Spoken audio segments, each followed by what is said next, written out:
It's officially been 100 days of Donald Trump.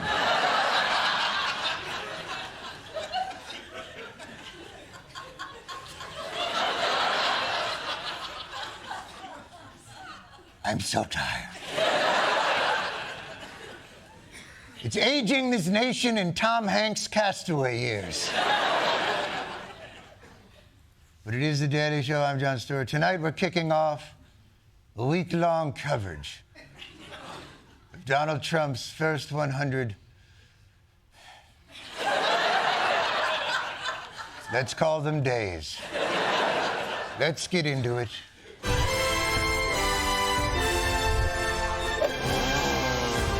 Will there be a little disturbance? I was kidding! Energy!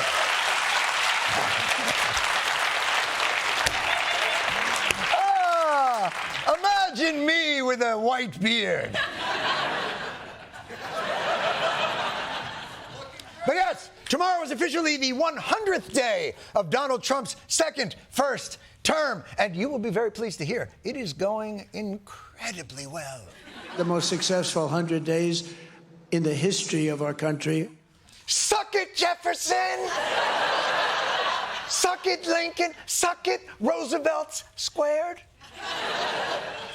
Trump's first 100 days, the most successful in American history. It would be like if America landed on the moon and killed bin Laden in the same mission. Thought you could hide on the moon, bin Laden? Get him, boys!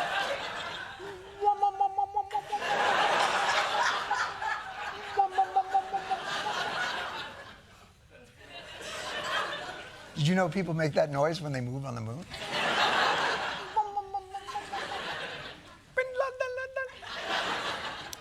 According to Trump, the most successful 100 days in the history of our country.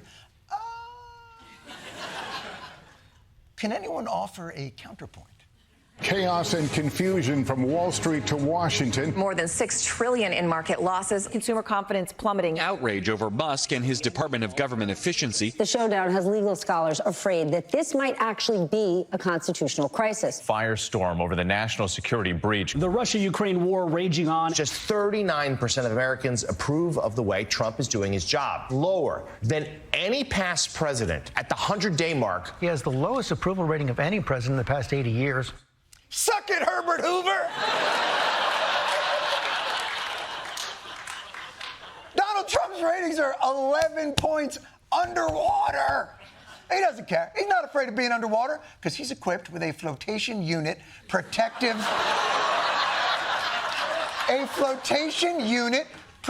accessory, or FUPA. He has a FUPA. Look it up. Look up what a FUPA is. I had to be told what that is. But I hate to break the bad news to Donald Trump. His lowered approval rating triggers the Chuck Schumer fight instinct. You remember. We're going to keep at it until he goes below 40. Yes! He's below 40 now. You've got him right where you want him. Finish him, Schumer.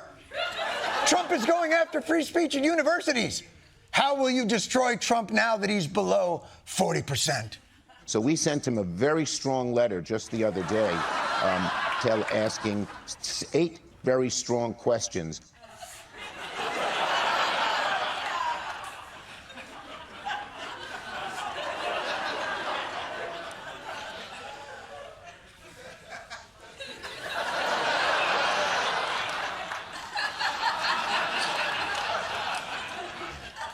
Question 1.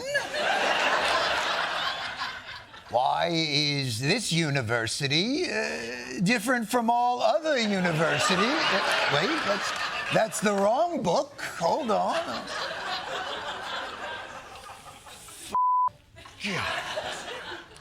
So while we wait for those strongly worded questions to work their magic, let's take a look at why so many people might be unhappy with Trump's performance. It might have something to do with the gap between what Trump promised and what he's delivered. For instance, the economy. America is going to be very rich again, and it's going to happen very quickly. I think our economy is going to roar. I think our stock market's going to do great. When I win the election, we will immediately begin a brand new Trump economic boom. It'll be a boom.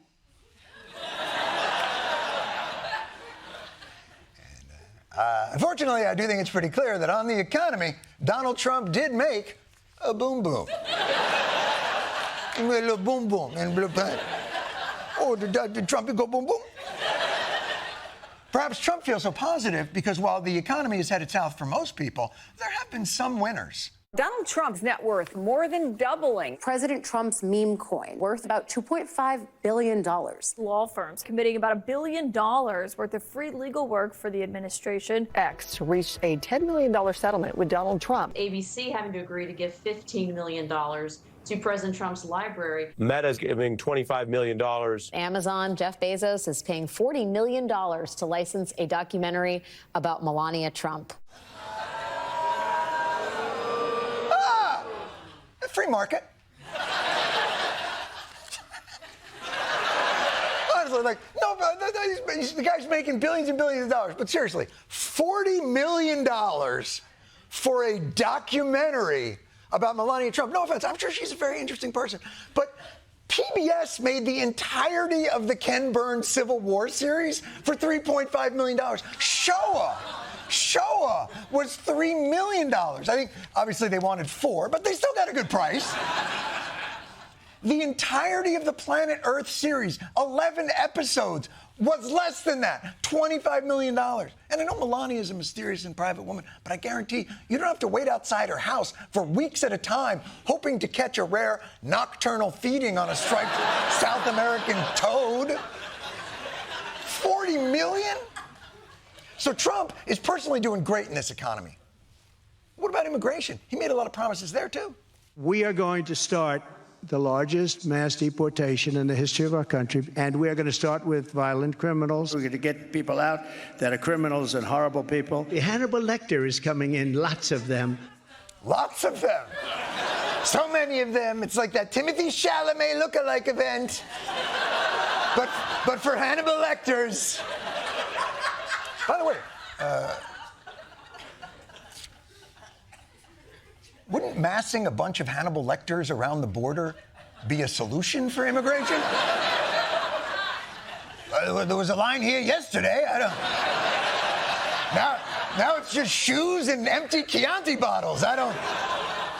So are we taking out the Lecters? The worst of the worst? Last week's deportations included 3 American children, all U.S. citizens. One of them is battling cancer. Oh, my God.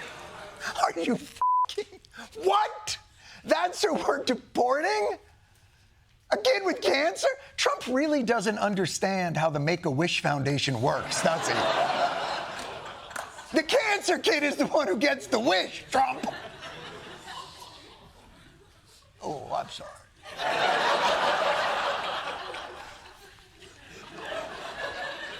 The audience will go with you on a lot. But there are certain moments where I feel their physical pain. So that's not working out. What about religion? We ought to bring religion back into our country and let it get stronger and bigger and better, as I say. Yes! Christianity! Bigger, longer, uncut.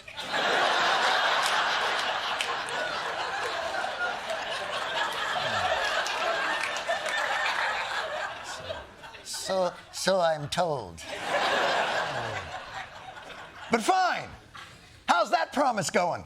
J.D. Vance was one of the last people to see Pope Francis alive, having a meeting with him the day before he died.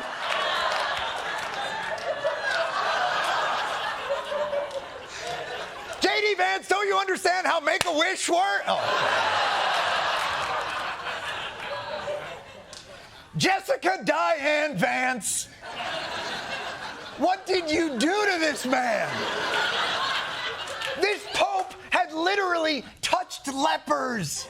He drank sewage water in slums and survived all of it. 10 minutes. 10 minutes talking with J.D. Vance. And the Pope is like, God, check please. God, I can't do it.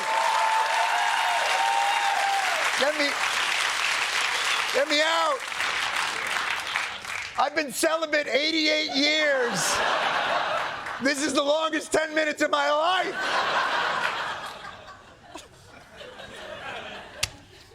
Even areas that Trump promised slam dunk progress have abjectly failed. I will settle the war in Ukraine. I will have that war settled in 1 day, 24 hours. I will get it settled before I even become president. If I win, when I'm president-elect, and what I'll do is I'll speak to one, I'll speak to the other. Woman! Why are you giving away the secret plan? That's the kind of top-secret classified strategy you only divulge on Signal group chats. I'll talk to one, I'll talk to the other. But clearly, Wade,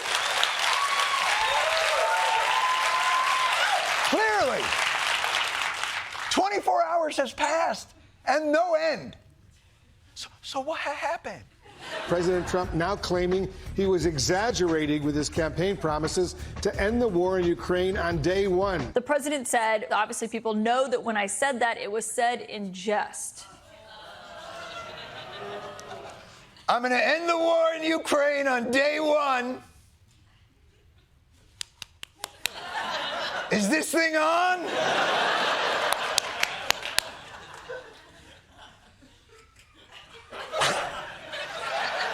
By the way, I'm a little shocked Trump couldn't get it done, given his Solomon-like peace plan. Putin would maintain control of the territory he's taken since invading more than 3 years ago. Crimea will stay with Russia. The president said today the U.S. will make no security guarantees to Ukraine. So let me just try and absorb the specifics of the deal. I'm just trying to... Russia, who invaded a sovereign nation, gets everything that they wanted, and in return, Ukraine gets to give it to them. I'm obviously not a master negotiator, but I think I could have delivered that plan. Here's the kicker. After saying to Russia, well, what if we divide it where you get everything, Putin just kept bombing. And Trump is now reduced from the world's greatest negotiator to, oh, come on. President Trump called on Russia to stop missile strikes on Ukraine and made a rare personal rebuke of Putin, saying, Vladimir, stop. Vladdy, stop! It's in all caps, Vladdy. The commander-in-chief of the world's most powerful army, with the nuclear briefcase on one side, the direct red phone to Moscow on the other, decided the best way to demonstrate the seriousness in which he took this heinous bombing was to open off-brand Twitter and all caps, stop. Concerned face, bicep, party hat, eggplant, skull, skull. And you'd be surprised to know that stop didn't work. Because Vladimir Putin is not a golden doodle.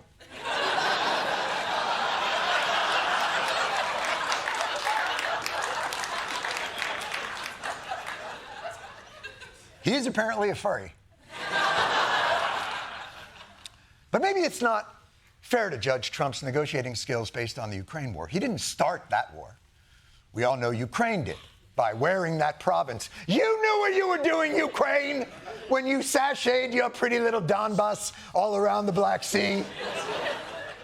The real measure of Trump's first 100 days is the shrewdness he showed in the war he did start. My fellow Americans, this is Liberation Day. Liberation Day! It was a devastating sneak attack launched from the Rose Garden. Fortunately, the country he snuck up on was ours.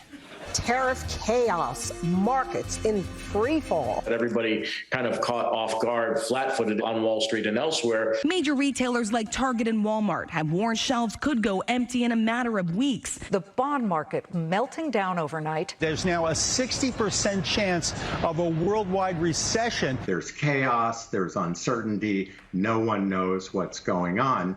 Yes. And apparently plunging our nation into this dark economic abyss is all part of the plan. Well, in game theory, it's called strategic uncertainty.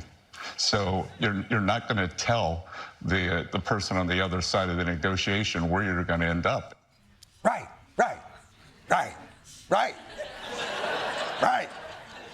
But I'm pretty sure in game theory, you are supposed to tell the person on your side,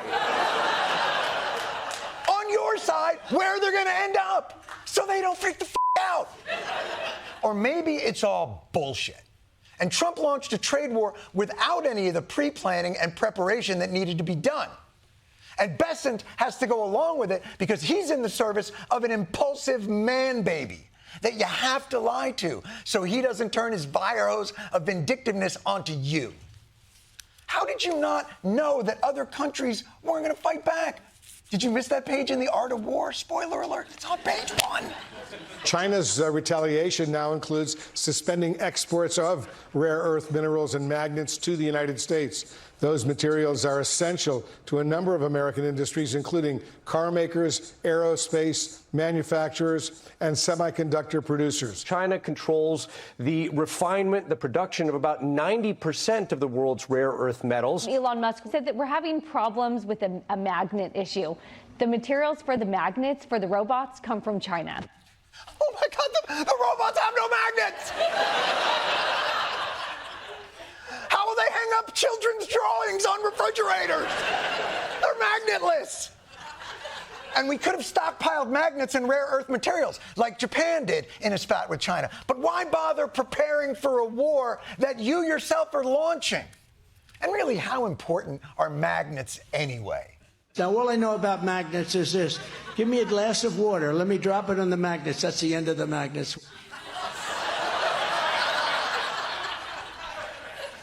So we have the end of the magnets, the beginning of the magnets. Does it really matter?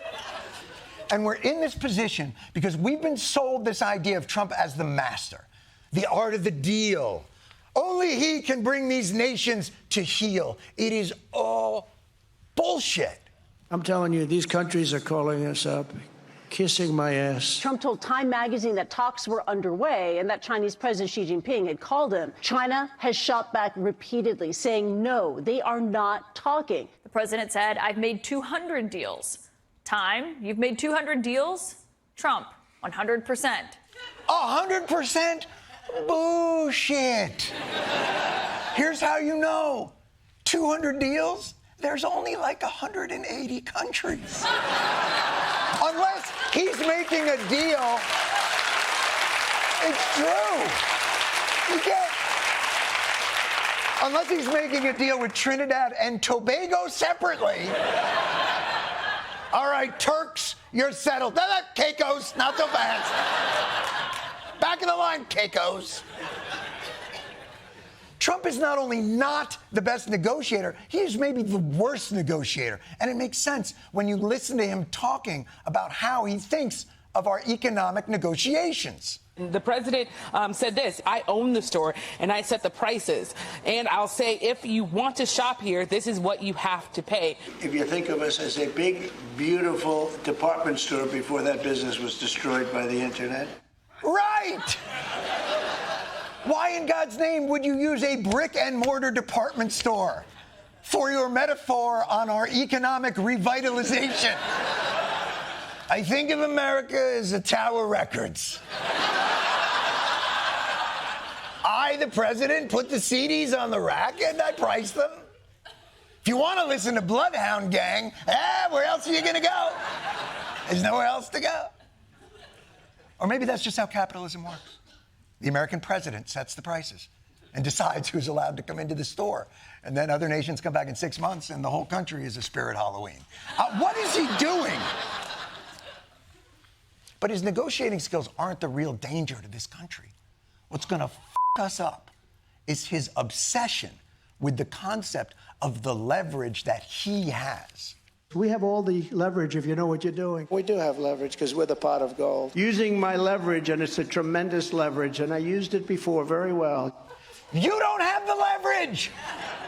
That's the key misunderstanding here. Trump is so arrogant. He thinks the leverage is his. It's ours. We the people. And it took us 200. It's not your leverage. Why would you even think it is? It took the people 250 years of striving to live up to a constitutional republic and rule of law. Painstaking equity that you are squandering. That is the crux of American exceptionalism. You just want to make us great. That's a downgrade. Our brand is not strategic uncertainty. And you are not the keeper of our pot of gold. You are a temporary leprechaun. And the more enamored...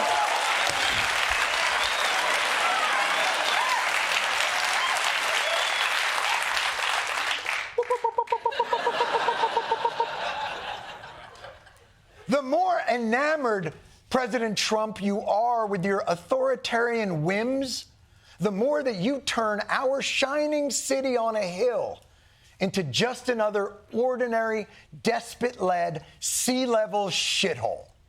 So if I could just put this in negotiating terms you can understand, all caps, Donald... Duh.